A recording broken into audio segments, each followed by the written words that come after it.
राधे राधे प्यारे भक्तों, जय श्री कृष्ण। आज की यह कथा अत्यंत श्रद्धा और विश्वास के साथ सुनिए। यदि आपके हृदय में भगवान श्री कृष्ण के प्रति सच्ची भक्ति है तो इस कथा को बीच में बिल्कुल मत छोड़िए, क्योंकि आज हम उस दिव्य रहस्य की चर्चा करने जा रहे हैं जिसे हमारे ऋषि मुनियों ने अत्यंत गोपनीय माना है। कहा जाता है कि जो साधक रात्रि में सोने से पहले भगवान श्री कृष्ण का स्मरण करता है और पूरे विश्वास के साथ उनके पवित्र बीज मंत्र का जप करता है, उसके जीवन में धीरे धीरे ऐसे शुभ परिवर्तन होने लगते हैं जिन्हें संसार सामान्य घटना समझता है, लेकिन भक्त उन्हें भगवान की कृपा का संकेत मानते हैं। ओम क्ली कृष्णाय नमः। ओम नमो भगवते वासुदेवाय। भक्तों, इन दोनों मंत्रों को केवल शब्द मत समझिए। जब इन्हें श्रद्धा, विश्वास और निर्मल हृदय से बोला जाता है तब यह केवल ध्वनि नहीं रहते, बल्कि भगवान श्री कृष्ण तक पहुंचने का एक दिव्य माध्यम बन जाते हैं।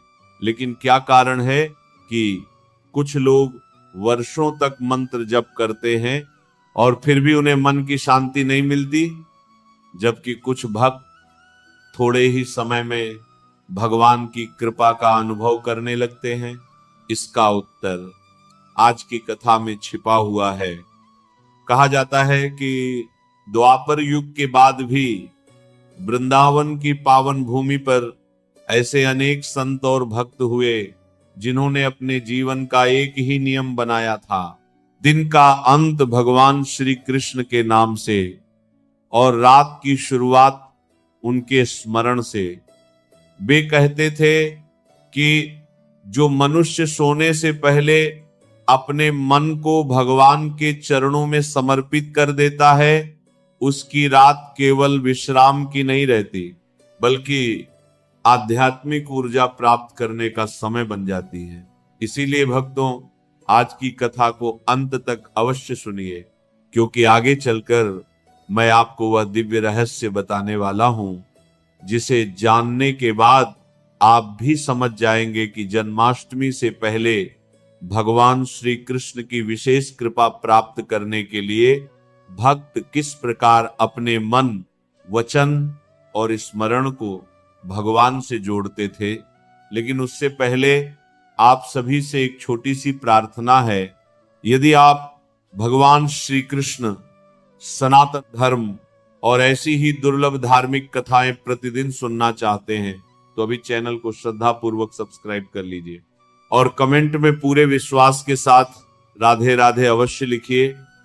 आपकी ये छोटी सी भक्ति अनेक अन्य भक्तों तक भगवान का संदेश पहुंचाने का माध्यम बन सकती है। अब कथा प्रारंभ होती है। बहुत समय पहले ब्रजभूमि के निकट एक छोटा सा ग्राम था। उस गांव में एक वृद्ध वैष्णव संत रहते थे।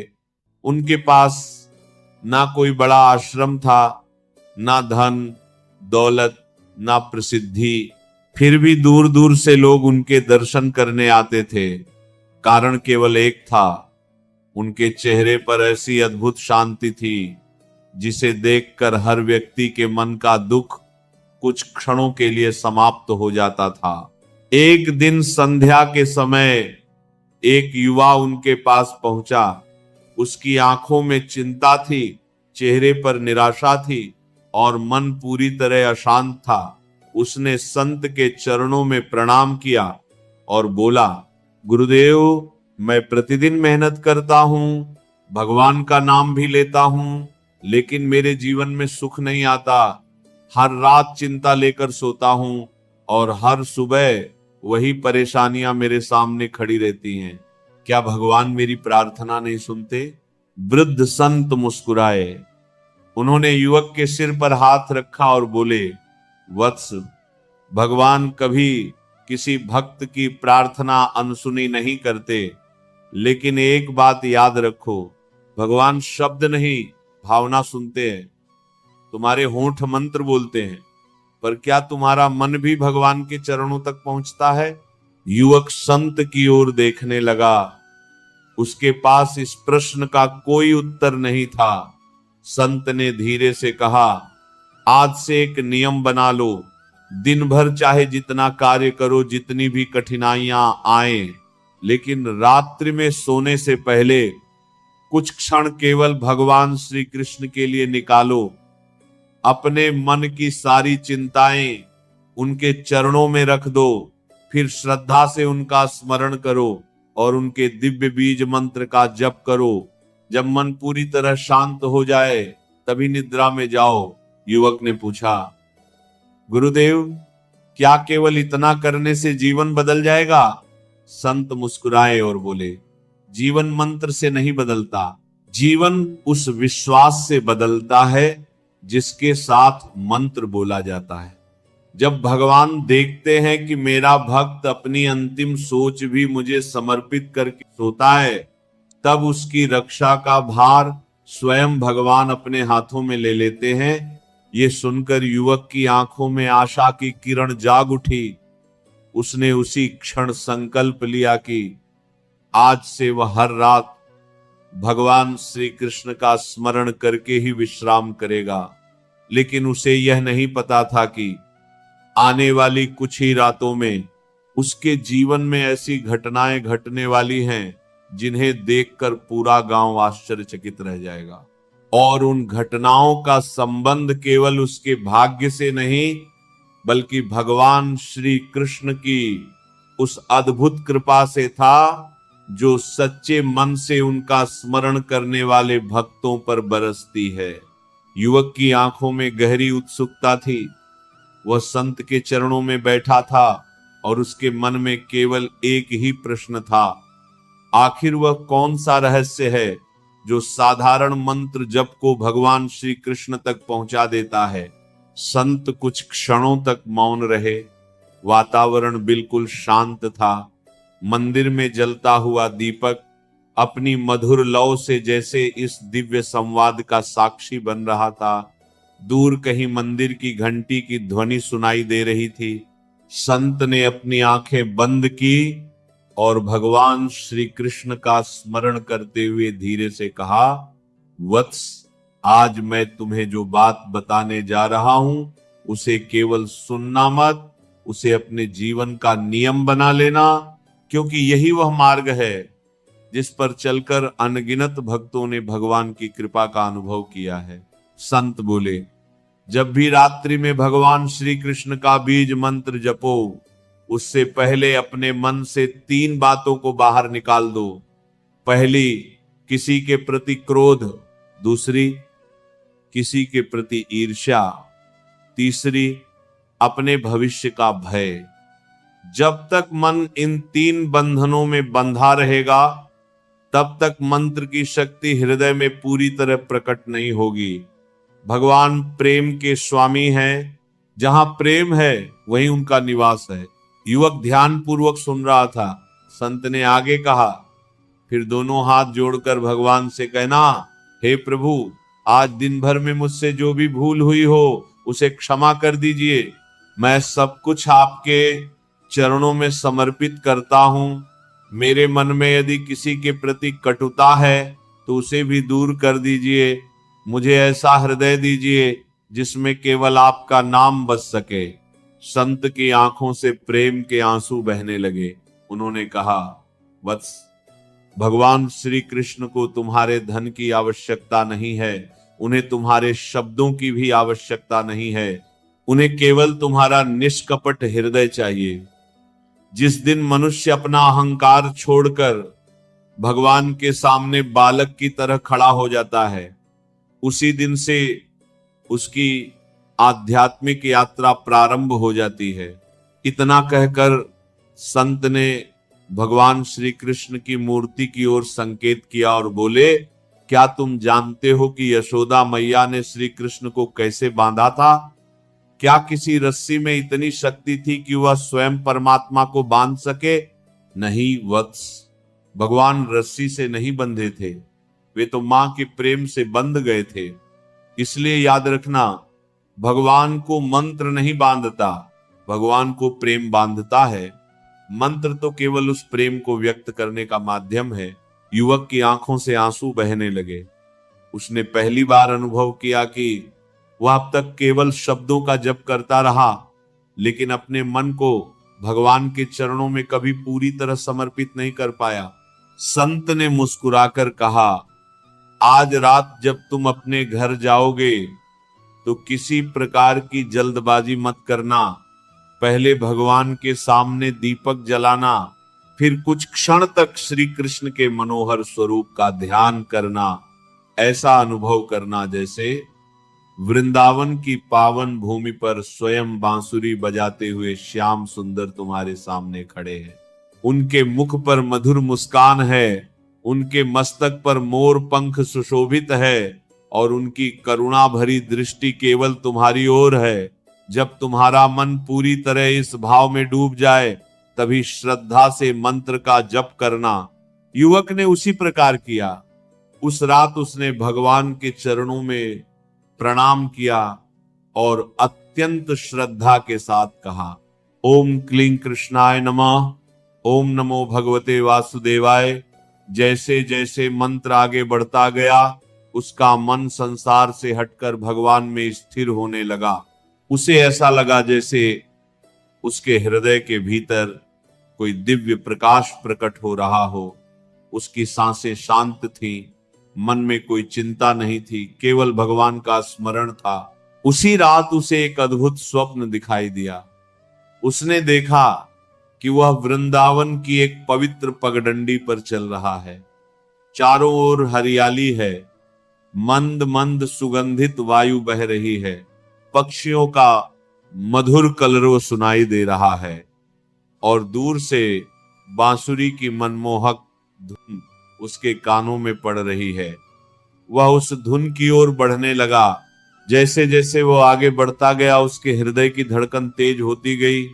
उसे ऐसा अनुभव हुआ कि कोई दिव्य शक्ति उसे अपनी ओर बुला रही है। अचानक उसने देखा कि एक विशाल कदम्ब वृक्ष के नीचे अलौकिक प्रकाश फैल रहा है।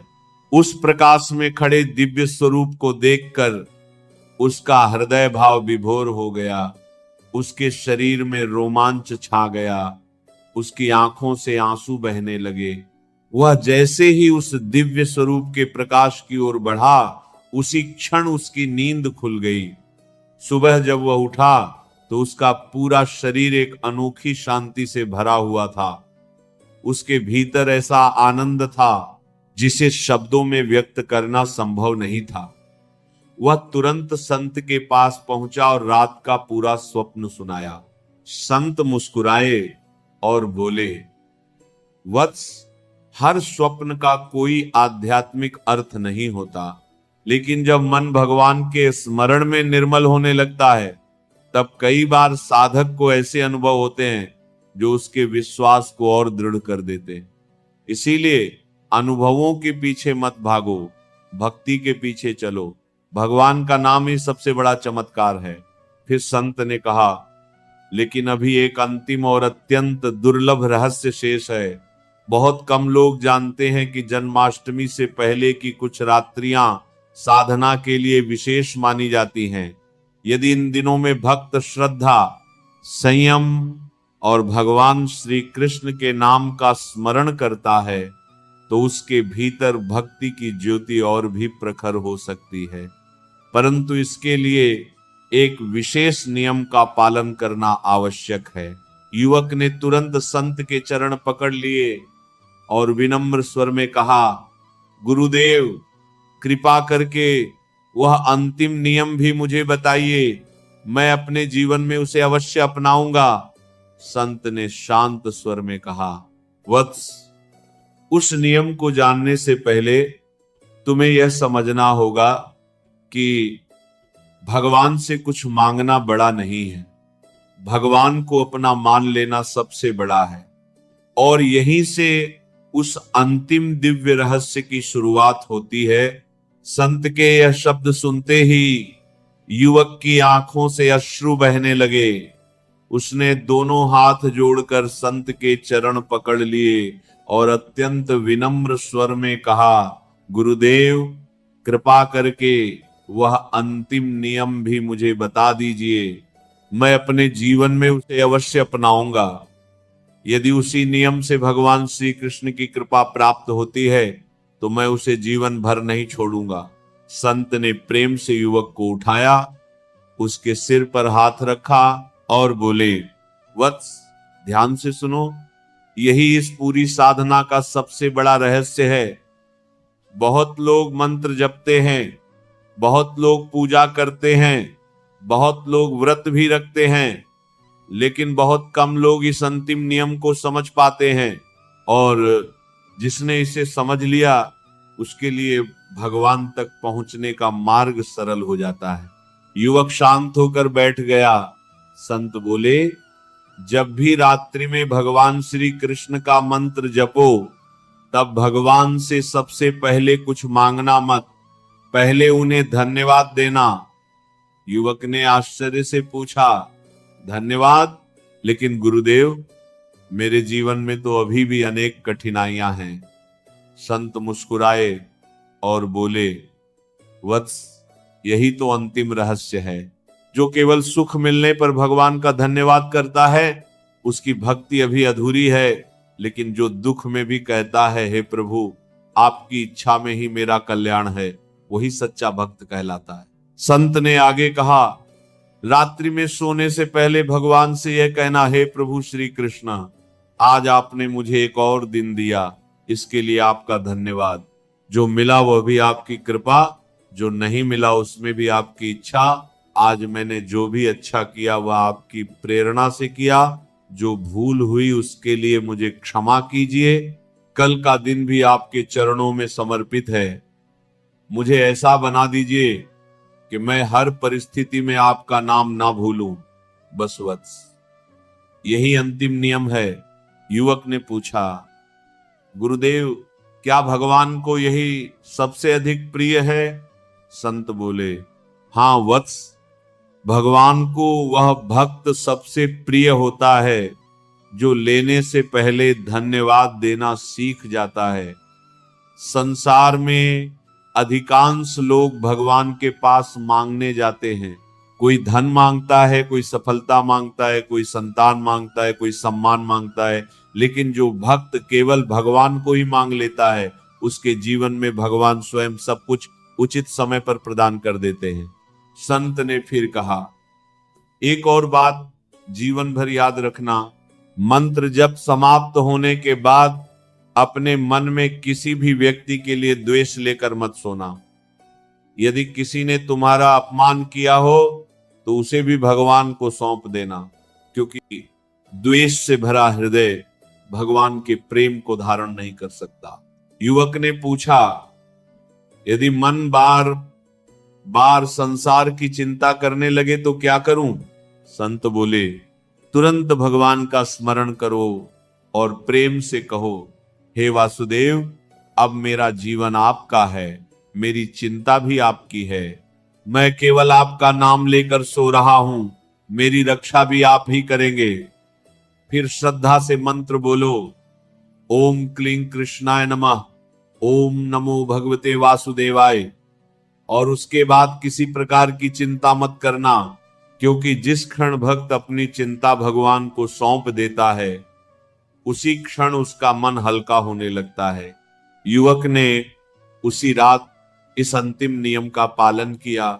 उसने भगवान को धन्यवाद दिया, सबको मन ही मन क्षमा किया, स्वयं भी क्षमा मांगी।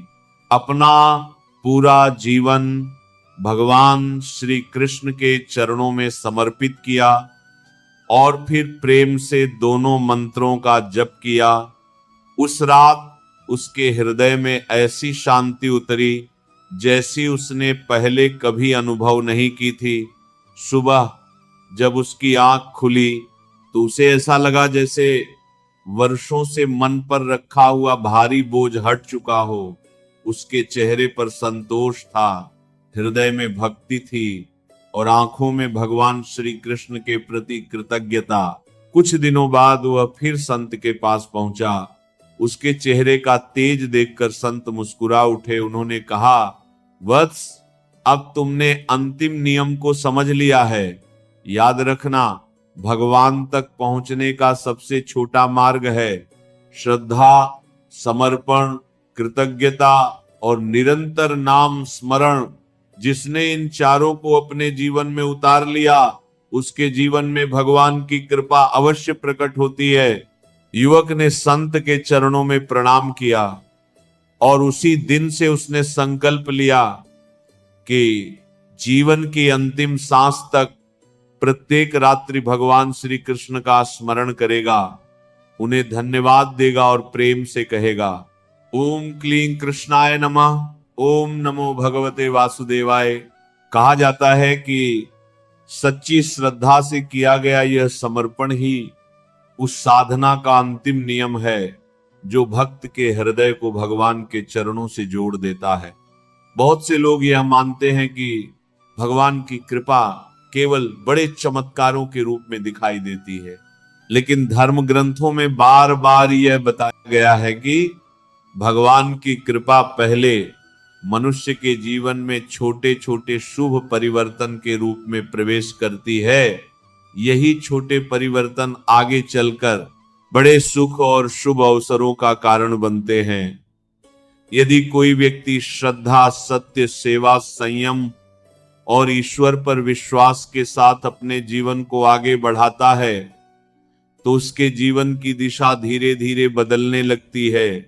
जन्माष्टमी का पावन समय केवल उत्सव मनाने का अवसर नहीं माना गया है, बल्कि ये आत्मचिंतन, भक्ति और सत्कर्मों को बढ़ाने का भी समय है। जो व्यक्ति इस अवधि में अपने व्यवहार को सुधारने का प्रयास करता है, कटु वचन बोलने से बचता है, माता पिता और गुरुजनों का सम्मान करता है, किसी का दिल नहीं दुखाता, गरीब और जरूरतमंद की सहायता करता है तथा अपने मन में भगवान के प्रति सच्ची आस्था रखता है, उसके जीवन में सकारात्मक परिवर्तन आने लगते हैं। कई बार मनुष्य सोचता है कि उसकी प्रार्थना का कोई उत्तर नहीं मिला, लेकिन वह यह नहीं देखता कि भगवान पहले उसकी सोच बदलते हैं, फिर परिस्थितियां बदलती हैं। जब मन में धैर्य बढ़ने लगे, बिना कारण चिंता कम होने लगे, कार्यों में पहले की अपेक्षा कम बाधाएं आने लगे, परिवार में प्रेम और मधुरता बढ़ने लगे, रुके हुए कार्य धीरे धीरे आगे बढ़ने लगे, अच्छे लोगों का साथ मिलने लगे और मन बार बार अच्छे कर्म करने की प्रेरणा देने लगे, तब समझना चाहिए कि जीवन में शुभ समय का आरंभ हो रहा है।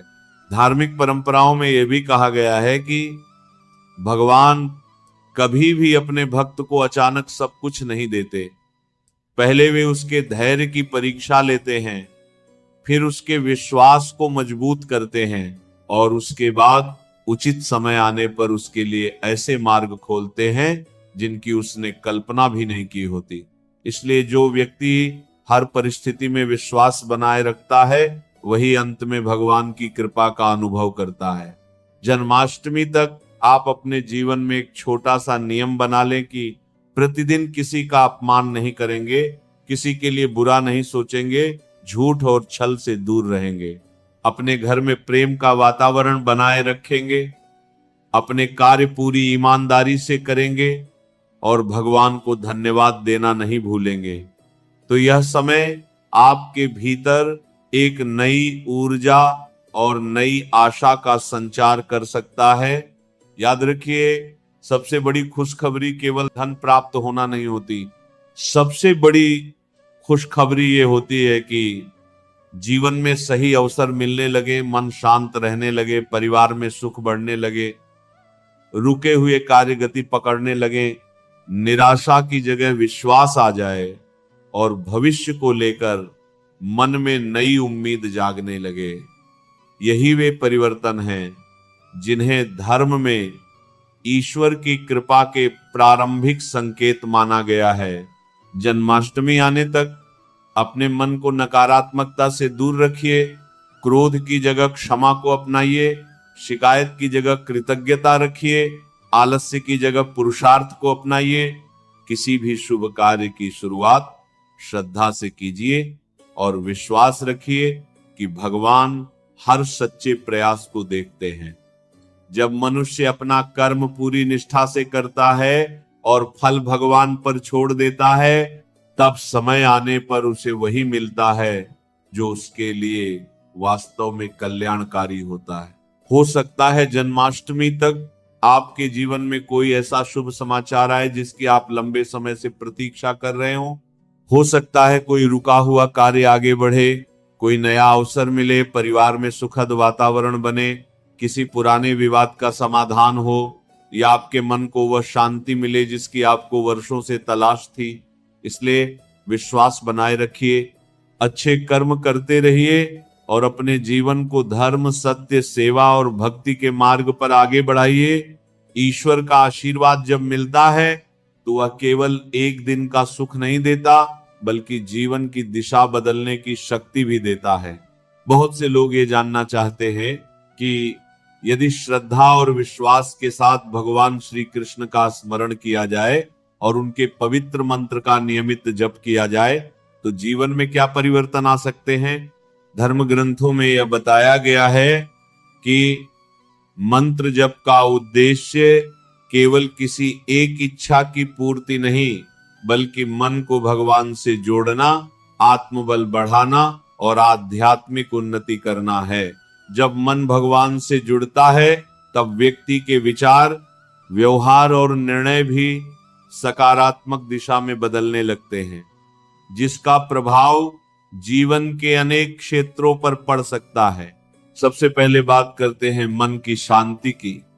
आज के समय में सबसे बड़ी समस्या चिंता, भय और मानसिक अशांति है। जब व्यक्ति नियमित रूप से भगवान का स्मरण करता है तो उसका मन धीरे धीरे शांत होने लगता है, नकारात्मक विचार कम होने लगते हैं और कठिन परिस्थितियों का सामना करने की शक्ति बढ़ती है। यही आंतरिक शांति आगे चलकर सही निर्णय लेने में सहायता करती है। अब बात करते हैं आर्थिक कठिनाइयों की। धर्म के अनुसार भगवान का नाम जप मेहनत का विकल्प नहीं है, बल्कि सही मार्ग पर चलने की प्रेरणा देता है। जब मन शांत होता है, आलस्य कम होता है, बुद्धि स्थिर होती है और व्यक्ति ईमानदारी तथा परिश्रम के साथ कार्य करता है, तब आर्थिक स्थिति सुधारने के अवसर भी बढ़ सकते हैं। इसलिए भगवान का स्मरण व्यक्ति को कर्म करने की शक्ति देता है और कर्म ही सफलता का आधार बनता है।